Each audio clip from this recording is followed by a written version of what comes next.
Hello, hello, hello. This is Tracy Otsuka. Thank you so much for joining me here for episode number 248 of ADHD for Smartass Women. I hope you'll subscribe to this podcast and our newsletter at tracyotsuka.com. And you know that my purpose is always to show you who you are and then inspire you to be it. In the thousands of ADHD women that I've had the privilege of meeting, I've never met a one that wasn't truly brilliant at something, not one. And so, of course, I am just delighted to introduce you to Sivan Hong. I got that right, Sivan. You did. Brilliant. Wonderful. So, Sivan Hong is a dedicated professional with over 2 decades of experience across multiple industries and roles. This includes esteemed positions as a professor at New York University's Stern School of Business and as a former partner at the Bridgespan Group. In her current endeavor, Sivan is the author and illustrator of the best-selling children's book series, The Super Fun Day Books, of which I have one of them. Yay! Which celebrate the triumphs of neurodiverse children as they face challenges with determination and courage. Her work has been recognized by NBC and News 12. And beyond her writing, Sivan is an active trustee on the board of the Rita Allen Foundation, where she contributes her expertise and passion for making a positive impact.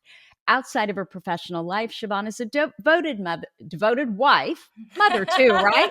Yes, to two totally. lovely children, along with her cherished dog and cat. And she resides in Connecticut. Sivan, did I get all that right? Perfect. Wonderful. Perfect. Welcome. Well, as you probably know, in this podcast, we always start out with the ADHD story. So would you mind sharing yours with us? Sure. So like many of us, with a later diagnosis of ADHD, when I was younger, growing up in the 70s and 80s, nobody really looked at girls and said, oh, you have ADHD, right? That just wasn't a thing. It was always this boy thing, the boys who couldn't sit still and jumped around and whatever. It was never a girl thing. So nobody ever raised it. And when I became the mother of 2 incredible boys who also both have ADHD, they were diagnosed. And suddenly I started to say, you know what? There's a lot of what goes on with them that goes on with me. And my husband, who is the least ADHD person on the planet, would stop and look around the house and be like, which one of these things doesn't belong? And it was clearly him. And so my kids said, look, we went through the testing, and they were little, but we went through the testing, Mommy, you have to go do it too.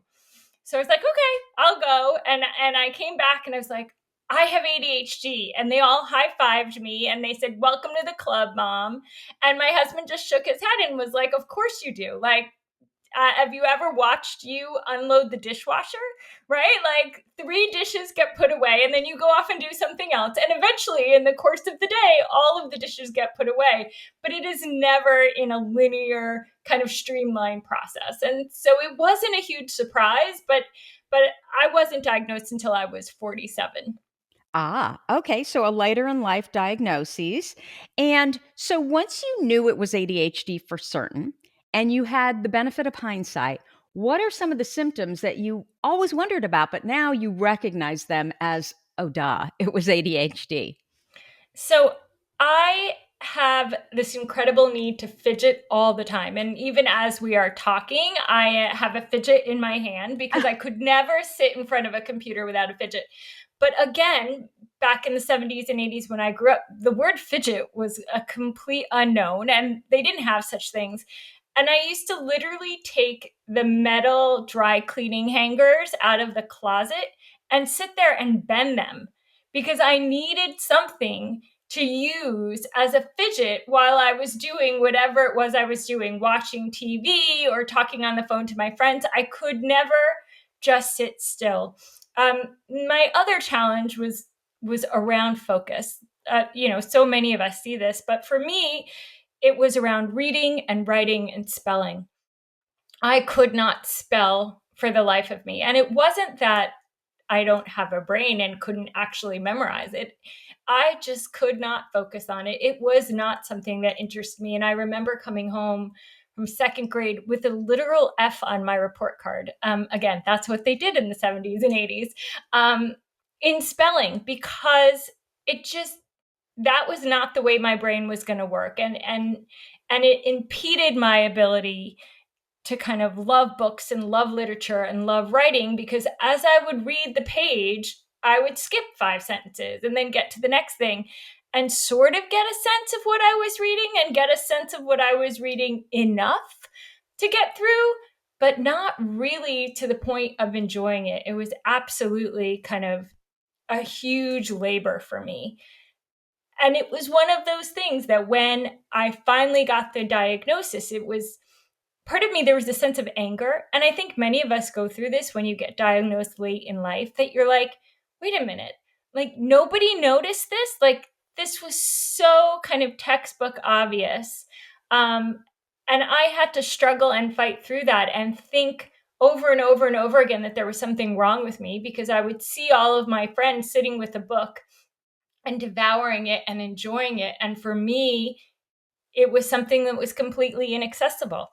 And so in hindsight, I wish I had known, right? It would have done wonders for my self-esteem. It would have done wonders for my sense of self.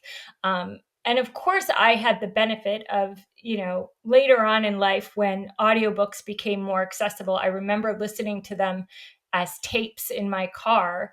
I started to love literature and loved books and saw what was the big deal that I never was able to understand before. Sivan, And yeah, do you think that maybe you have dyslexia? I mean, I it's on the don't. spectrum. You don't have I dyslexia. don't have dyslexia. So it was not paying attention? It was not paying attention. It couldn't grab me enough for a sustainable amount of time to be able to get me to focus on it, right? Because I was tested for that. That was something people knew about. And that was not it. But the way I think about it now is that if we had had audiobooks, I would have jumped to them. Yeah. And, what I tell my kids who also have similar challenges with focus on reading is that you would never tell a blind person that they don't read, because the words come into their brain through their fingers. Yeah. So why would you tell a neurodivergent person that they don't read if the words come in through their ears? Yeah. Right? It doesn't matter how the language and the beauty of the writing shows up in your mind. What matters is what you do with it there. And for me, this is a different way that I'm able to access that and now absolutely love it. And I read over 100 books a year now. Because I can't put them down. There's always something going on with the book. And again, I'm able to read and do something else, right? I can walk around. Reading's such a social construct too, right? Yes. You decided that that's how you test someone's intelligence and whether or not they can learn. That's right. One of the stories I tell my kids is the movie Oppenheimer recently came out, but there's a scientist called Niels Bohr, and he's a Nobel Prize winning physicist, and he was the guy who figured out the structure of the atom. And he was one of Oppenheimer's teachers and mentors. And he couldn't write his own dissertation because he couldn't sit there and have the focus to literally write out stuff because his brain was going too fast. So his mother had to write it for him. He never wrote anything. And yet he was easily one of the most brilliant men of his generation. Totally. But if you had judged him on how well he could write an essay in school, you would have given him an F. Yeah. So it doesn't matter the way, the path these things take. What matters is the end result. What matters is what you do with that information. Completely, absolutely, 100% alleluia. So, are you combined type? I am not. I am ADHD, and in terms of the types of ADHD, I'm thinking in terms of neurodiversity. Yeah, I am. Yes, very Yeah, much you so. seem fairly physically hyperactive. You were telling me about fidget, but Yes. Yes. I've never met someone who is purely hyperactive. I don't even know if there's such an animal because I think there always is that component where, the thinking, The thinking, thinking right? keeps right. I think that for me, they're just connected. Yeah. They're so connected. But yes, I agree with you. I'm not sure I've ever met just the hyperactive type, but apparently they exist. Yeah. So I someone keep has being studied told, them. it's this elusive animal somewhere in the woods. So, tell me about your experiences with ADHD around emotion. So for me, I can be very grounded, which is interesting because it takes a lot for that spike to show up, for that time where like, suddenly I look and feel like I've lost control of those emotions. The bar is really, really, really high. Yeah. But when I hit that bar, then it's a complete kind of disaster. And I have learned over time, obviously, the triggers for what sets me in that space. And I tend to have a lot of sensory challenges, which again, I had no idea about before. I just thought that I was an introvert. And so I didn't like to be in rooms with lots of people, but it's really the noise and all of those inputs. And those are the things that can set my emotions going. And I need to find a quiet place to kind of decompress and bring it all back. But it took a long time for me to figure out that that was the kind of thing that would trigger. What about things like stuff and clutter and, like you walk into a big box store? Yes. Does that bother you too? You will never see me in Walmart. Yeah. And I thank goodness for Instacart because I never have to step foot into a Costco again. Yeah. Right? Like those places are not where you would find me ever. Yeah. I don't know why I'm okay with Costco. And I think it's because over the years, I know where everything is. And you know how when you walk into Costco, everything kind of feels brown to me? Yeah. I Yeah, think yeah. of the Because it's not warehouse. so right. It's not so pretty. Yeah. But I mean, I don't consider Walmart pretty. To me, No, fair that is enough. visual pollution, right? Because there's Yeah. so much color and so much stuff and frankly so much crap. Yes, I agree. I agree. And look, I find that in my house, right? Like I am constantly getting rid of things. Mhm. Like Mary Kondo has nothing on me. Like I am decluttering 24/7. And my poor kids, when they come back from sleepaway camp, they're like, well, what happened to this, and this? And I'm like, yeah, it kind of disappeared. Oops, you've remembered. No, I am, and I think when you hear people talking about ADHD, the supposition is always that your house is a big disaster, your car is a big disaster, and that's not true for many of us. I think for a lot of us, I can't think, I can't function if there's clutter. I call it visual pollution. I just cannot. Yes, So everything 100%. has to be in its place, and I'm probably the opposite, a little neurotic about it. I couldn't be any more like you, right? Like no one's allowed to eat in my car, and like everything has to be. And my kids are like, "Why are we always 5 minutes early?" Because I'm like, "You don't understand. If I am not 5 minutes early, we will never show up, Yeah. right? Like this is what I need to keep my life in order. And if one little thing is out of place, the whole house of cards comes down, right? Yeah. So this is what I need, and this is just the way it is." Yeah. And I'm the mom, and that's why. That's right. Okay, what about and I guess this would be growing up, but we can also talk about today. What about the social stuff? Has that ever been a challenge? It hasn't actually been that much of a challenge for me. And again, we all, you know, we are a spectrum too. People talk about autism as being a spectrum, but we really are a spectrum. Yes. And when I look at my kids, they certainly don't have any issues with visual clutter whatsoever, and they have ADHD, right? So for me, But that was Siobhan, never one of those things. so I don't think I had that issue when I was younger either. I remember my mom coming into my bedroom, it being a disaster. My drawers were such a mess that there was no point. She just literally pulled it out, like to try to reconstruct it. She would pull the drawer out and she would dump it all on the floor. And I would have to start from square one because it was such a mess. Yes, At school, I was the agreed. one where the teacher would, be opening up desks and it'd be like, oh, and then she Right. would throw all my stuff up, on the floor. Yes, Were it you is. like that Yes, too?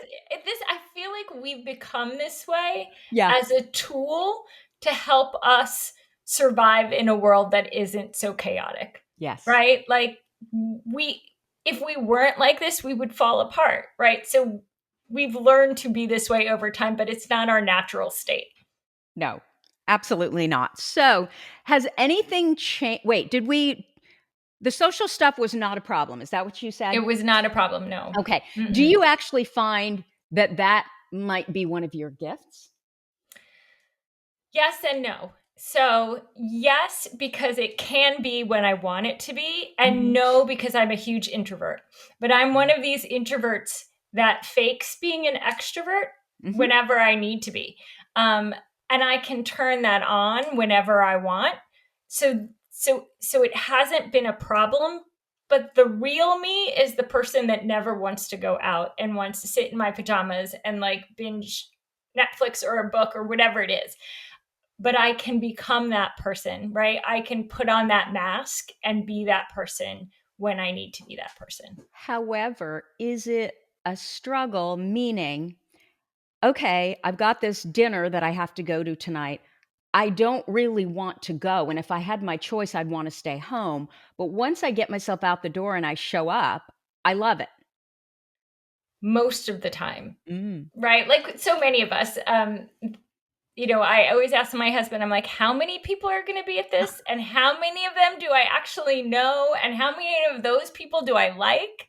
Um, as we've gotten older, I think many of us women have said, we are not going to be social to be social. We are Mm. going to be more exclusive about who we let into our inner circle and keep those really good friends close. And I Mhm. think that's what I do. And so when I go to one of those events with somebody who I adore, then it's easy and fun. But unless they're in that inner circle, then the mask is on and the mask stays on all night. Which that isn't fun. No. And then I come home and I'm exhausted and I need like 2 days to kind of recoup. How do you do that with young kids? Because I remember when our kids were young, we literally had something every day. It was, and I am a extrovert off the charts. I've gotten more introverted as I've gotten Mm. older, which is weird, but I know I have. I was overwhelmed by all of that. And I cannot imagine. And when we use extrovert and introvert, I'm assuming we're using the same definition where you get your energy, Yes, correct? exactly. Internally or from That's other right. people. Yep. Okay. So, So this is perfect because it circles back to what we were talking about earlier. I literally sit at the basketball game with earphones in listening to an audiobook. ah, Right. And I'll take it out to say hi, how are you, whatever, and then I put it back in. And I can sit there and watch two kids basketball games with all the noise and all the inputs and all the people and all the chaos and just zone into my own little space.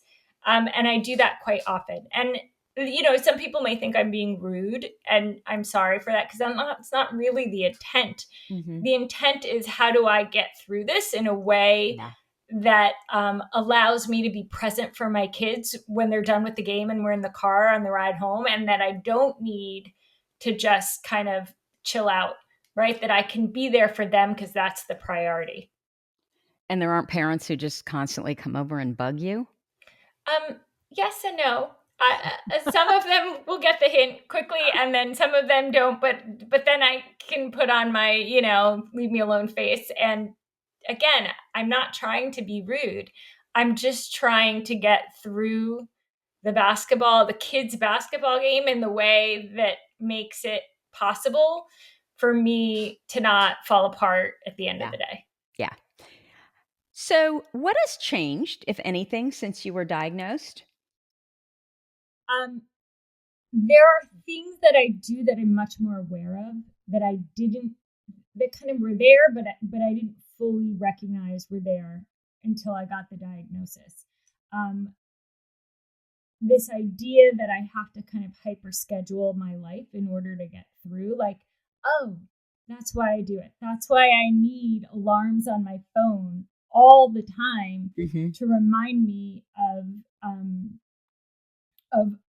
of how to, pick up my kids from school or whatever it is. It's really important that I should be remembering, but I'm not remembering unless I have like my alarms and my schedule.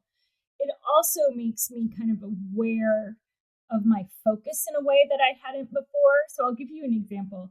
We were at Park City this summer with my family and we were playing mini golf with the kids and it was beautiful and fun. And after hole 6, I was done because I was like, that was it. That was the amount of attention that I could give to it. Even though everyone's having a good time and I'm having a good time, I had no more focus on it. And I knew that's what was happening. I was looking like I was not focused. That's when I start cheating. But just to make it less boring. I'm like, give me the scorecard. Like, let me keep score. Let me do something. But like, it's an awareness of when that happens and a way of understanding myself that I wouldn't have known before, right? Like that level of self-awareness is really, really helpful. And I see it with my husband too, where he always had this idea in his back of his mind that I had ADHD, but it could have been that I was like the absent-minded professor and that fit too, but like. Which is inattentive ADHD, right? That's the description that's always used. And you really were the professor. But now, like, we'd be having a conversation and like I would jump to some other random topic and he'd be like, okay, you just switched topics. Let's come back. And we can talk through it in a much more productive way because there's this label that says, this is why she's doing this. It's not because she's devaluing what you are saying. Yeah. And so it really helps with the communication because we have this new level of transparency around what's going on. Yeah. Makes so much sense. I can so relate to that. Okay, so let's talk about this. Why did you decide? And I don't know if I mentioned the books. I want to mention the name because I think it's important for what we're talking about here. So, Benny J. and the Horrible Halloween, George J. and the Miserable Monday, Emily D. and the Fearful First Day, and Avery, is it C? G. Avery G. And the Scary End of School. So, why did you decide to write these books? How did all this come about? So I realized that when my kids were really, really young, that they needed tools to get through some of the challenges and anxiety and worries that come along with having ADHD. And we know, particularly with young kids, that change can be very, very hard. And these books are actually true stories of things that happened to my children and how we ended up working through them. And so the example of Benny J. and the Horrible Halloween was that my son was in kindergarten and there was a Halloween parade at school and he had his costume on and I couldn't get him out of the car. And I'm like, what do you mean? It's a Halloween at school. This is like the best day ever. You're going to have a parade. There's going to be snacks. Everyone's in costumes. Could not get him out of the car. No way. He sat in the car for the whole hour and a half of the Halloween parade. And when the whole thing was over, I could get him into school. And I felt as a parent, like, what have I done wrong? Like, I have just completely failed this kid because I just assumed that his experience was going to be typical. And it's not typical, right? And so what were the things going on for this child that would make a different day at school feel scary? And so we started to talk about them. And so it's, all of a sudden the schedule is different. Well, that's a big deal, right? Like when you're used to having reading time the first thing when you walk in and it's not going to be like that, that can be hard. Or all of a sudden, all the kids are wearing costumes. Well, what if I don't recognize my friends? All of these worries came out, and we were able to learn what they were, understand those worries, and then put a plan in place to help him so that the following year he would be able to come in and enjoy the Halloween parade, and he does. And so each of these books are structured very, very structured in terms of laying out the child's worries and concerns, and then creating the solutions that come along with those concerns. And there are little things in there that show you that these kids are neurodivergent. So they have fidget toys, or they always talk about their schedule. I never use the specific terminology because the books are designed for kids, from 3 to 8 or 9 years old. And not all of these kids have been diagnosed. Yeah. And frankly, not all of these kids have been told what their diagnosis is. And it's certainly not on me to force parents to do that. But it gives the kids the tools to talk about their worries, and it gives the parents the tools, or the teachers the tools, to talk about the solutions to those worries, to make that change feel a little less daunting. Yeah, and I think too that all of these diagnoses are spectral. So Yes, they may never be exactly. diagnosed, right? That's right. But they may have certain traits of, ADHD or autism or learning challenges or whatever, anxiety. Yes. So, had you always wanted to write some books, or was this purely for your kids?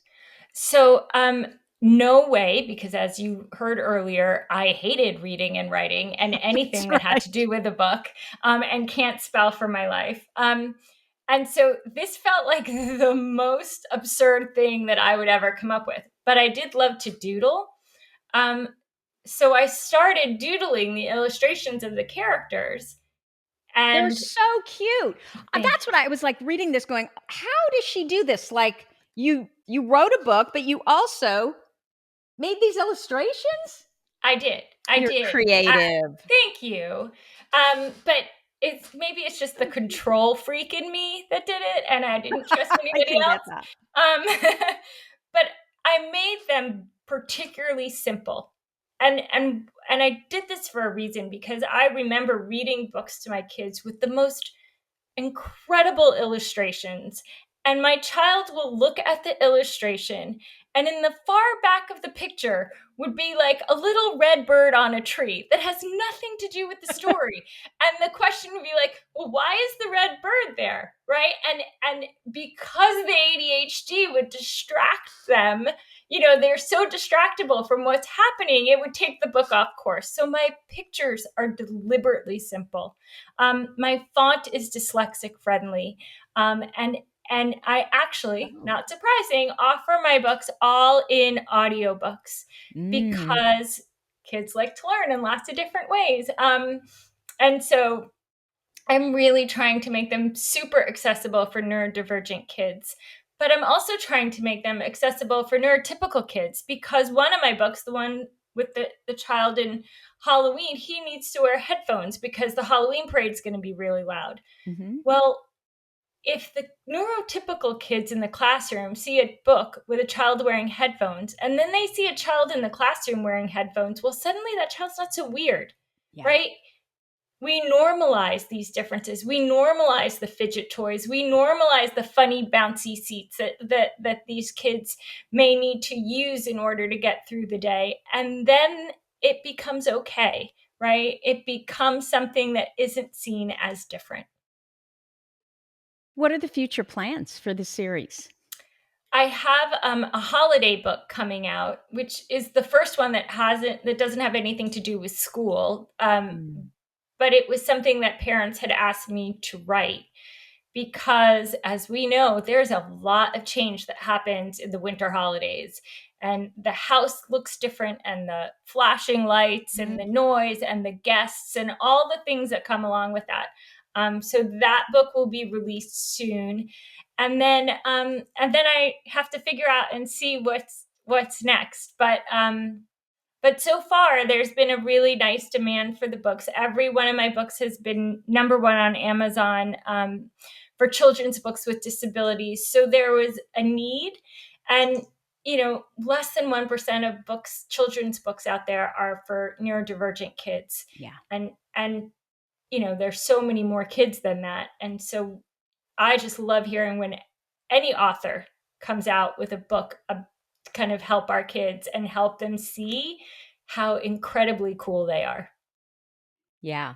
So, oh my gosh, what was I just going to ask you? Oh, I wanted to know, when did you start writing these, and how many do you have now, if you include the one that's coming out during the holiday? I have 5 now. They're all also in Spanish, and Of course they are. um, the type. Yeah, This is I who do. we are, right? We never do anything like small.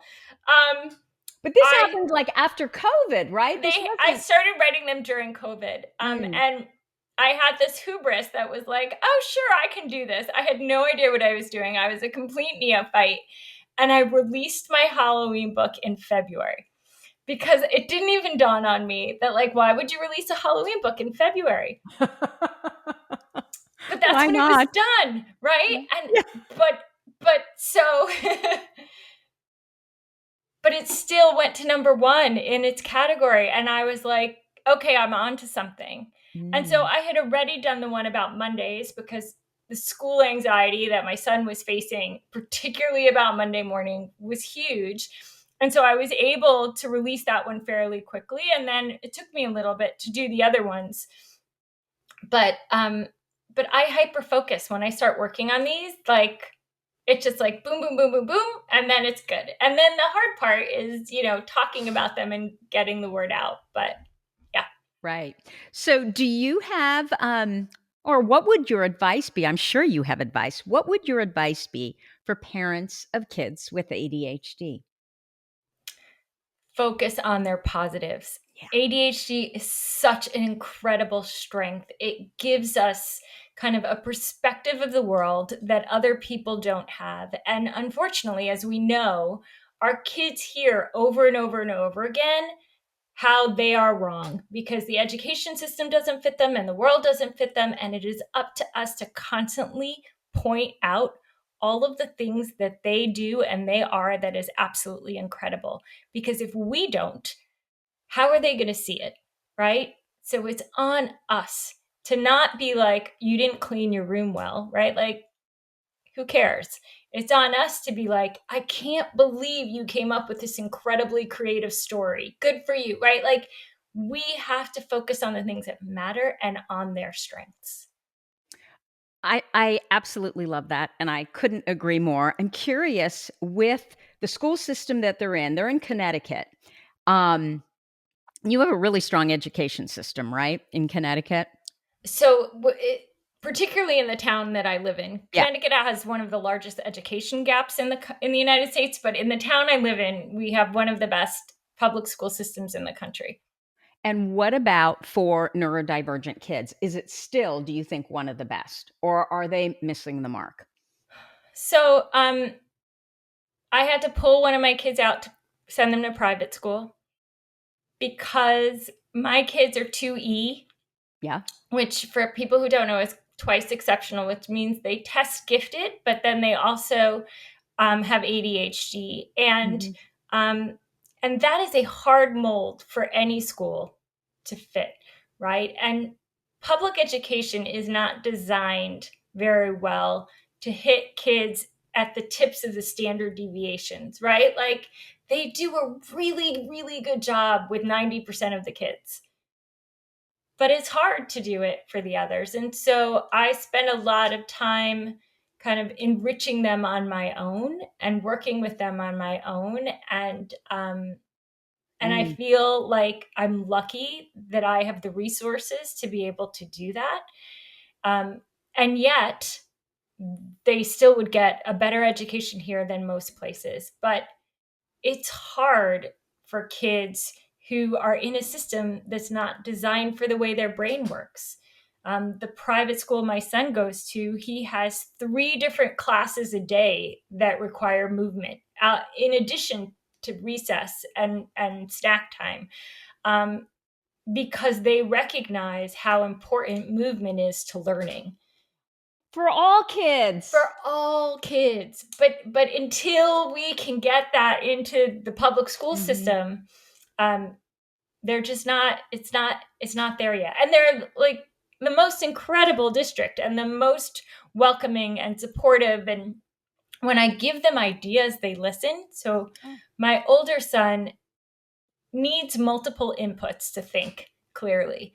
So, when he watches a movie, he's also playing on his Switch. He couldn't just sit there and watch the movie. Like, he needs Neither multiple could I. inputs. Right.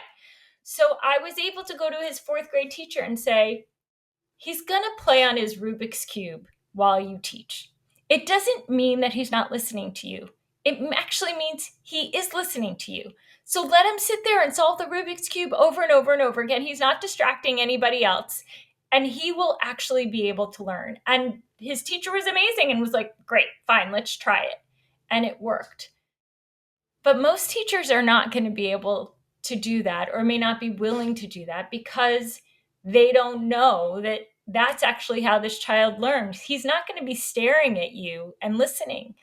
That's not the way their brains work. That's not the way they learn. And so often it's like eyes on us, and Right. the eyes on us thing, that doesn't work for kids with ADHD. Absolutely. So I know that you like talking, and this is a perfect segue. You like talking about the future of educating neurodivergent students. And so when I got your email and I saw that you were a professor at Stern, former professor, you're not doing that I'm anymore, not, right? no. Okay, so then you can really talk to me candidly here. I saw that you were a professor at Stern, which is the School of Business at NYU. And so I have a daughter who graduated from NYU during COVID, and she's now in law school, never had a problem with school, always a top achiever. And so, of course, I thought that it must be because of our brilliant parenting, right? Of course, and we take all the credit. In her class, she went to a Catholic school.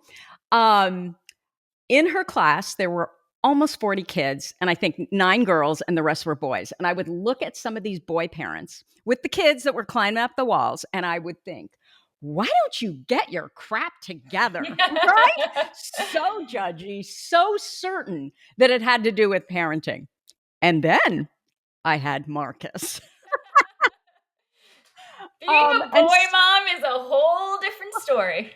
Oh my gosh. Well, I think my daughter actually does have ADHD. She's been talking about it for a while, but her ADHD looks more like my ADHD and probably more like your ADHD. Because you must have been a very strong student once you figured out the reading thing. Yeah, I was. It just took me 10 times more work to do it. Me too. Right. Yes. But it's always in her head kind of stuff. And that's what I see, and how she, like the emotional regulation when something goes wrong, she just gets super anxious and just winds herself up. And I'm less like that. So I almost wonder if she's more ADHD even than I am. But anyway, my son got into NYU. He got into Tisch as a rapper. That's unbelievable. That is amazing. I think that's the best thing I've heard all month. But what he rapped about was the model minority. He's half Japanese. No, he's a quarter Japanese. And so, the internment camps and all of that. So, he at least was smart enough to take his rap, because that's not what he was rapping about before. I mean, I used to just be Marcus. No, So that's what he did. He got himself into NYU. Of course, he got there and he decided he loved finance. He loved economics. And he's always been like that. He's always been the kid, didn't do particularly well in math starting in high school. once he's dyslexic, he has dyslexia and he has ADHD. And once they started mixing up the numbers and the letters, that's when he started to have more struggles. However, he's one of those kids that just calculates everything in his head.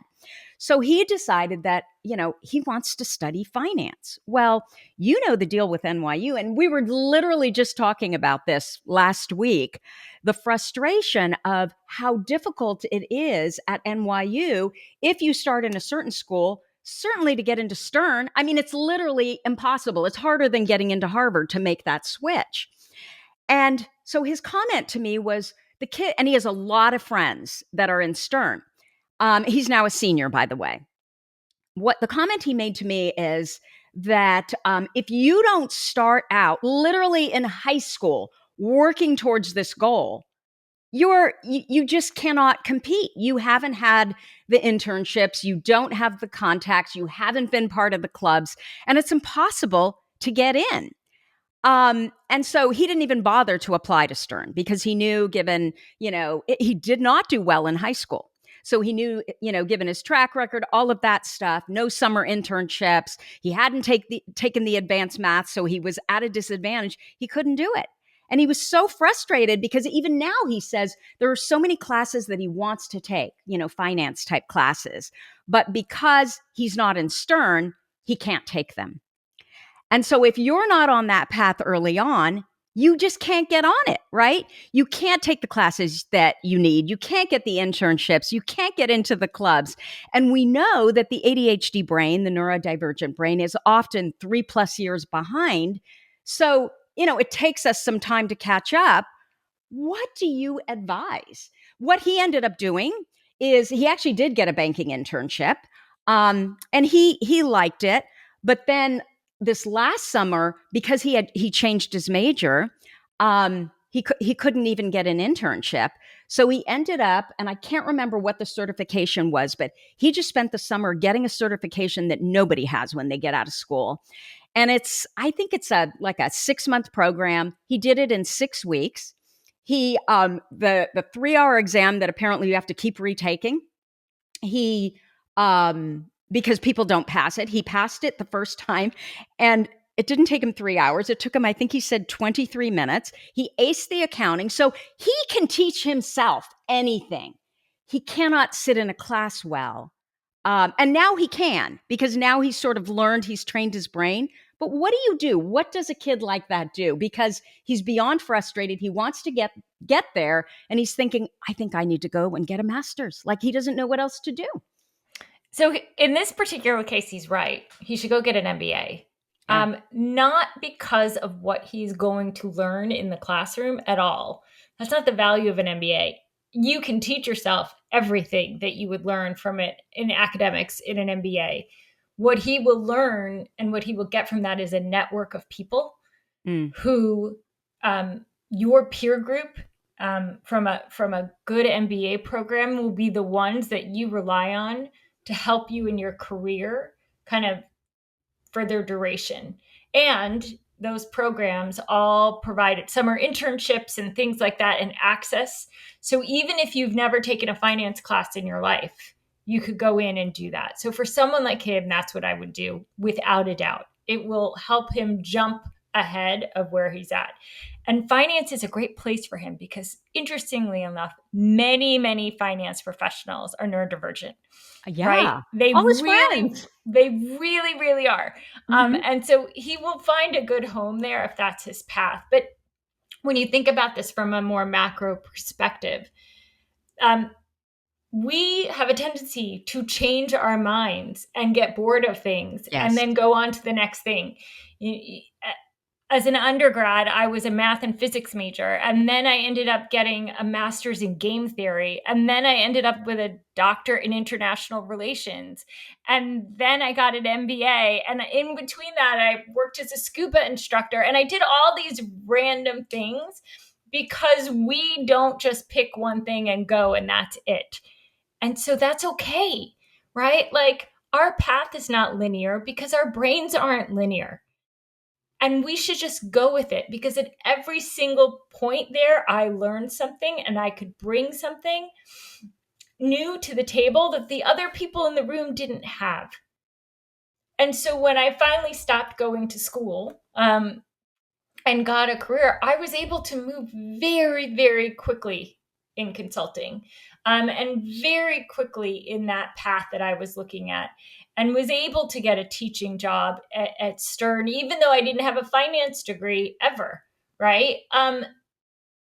We think when we are 20 years old that this is the only way, right? We see this linear path. You go to college, you get an internship, you get a job, and that's what you do for the rest of your life. And that is just not true, ever, right? Like, particularly when you have a brain like ours, that's so limiting, right? We have so many different ways to see the world. We are so creative. And if you stick us in a box and leave us in that box, we are never going to meet our greatest potential. If you would have asked me 10 years ago, I thought you'd be crazy that I was an author and that I'd be doing podcasts. I'm an introvert. What am I doing talking to people? Right? You're good at it, Sivan. You're fun. Remember that mask we were talking about earlier?